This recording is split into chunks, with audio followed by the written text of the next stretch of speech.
Maranatha, the Lord is Coming, a devotional by Ellen G. White.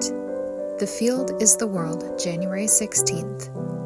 Go ye therefore and teach all nations, baptizing them in the name of the Father, and of the Son, and of the Holy Ghost. Matthew 28, verse 19. While in California in the year 1874, I was given an impressive dream. I dreamed that several of the brethren in California were in council, considering the best plan for labor during the coming season. A young man whom I had frequently seen in my dreams came into the council. He listened with deep interest to the words that were spoken and then, speaking with deliberation and authoritative confidence, said, "The cities and villages constitute a part of the Lord's vineyard. They must hear the messages of warning. The enemy of truth is making desperate efforts to turn the people from the truth of God to falsehood. You are to sow beside all waters.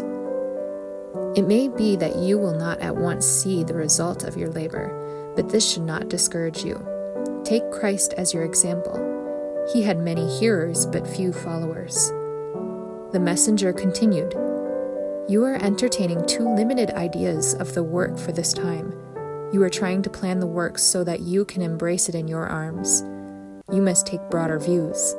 Your light must not be put under a bushel or under a bed, but on a candlestick, that it may give light to all that are in the house. Your house is the world. Many countries are waiting for the advanced light the Lord has for them, and your faith is limited. It is very small. Your conception of the work needs to be greatly enlarged. Go forward. God will work with great power if you will walk in all humility of mind before Him.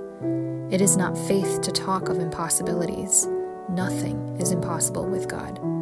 The light of binding claims of the law of God is to test the world. Time is short, and all who believe this message should feel a solemn obligation resting upon them to be disinterested workers, exerting their influence on the right side, and never by word or action be found arrayed against those who are seeking to advance the interests of God's cause. The light God has given us isn't worth much to the world unless it can be seen by being presented before them.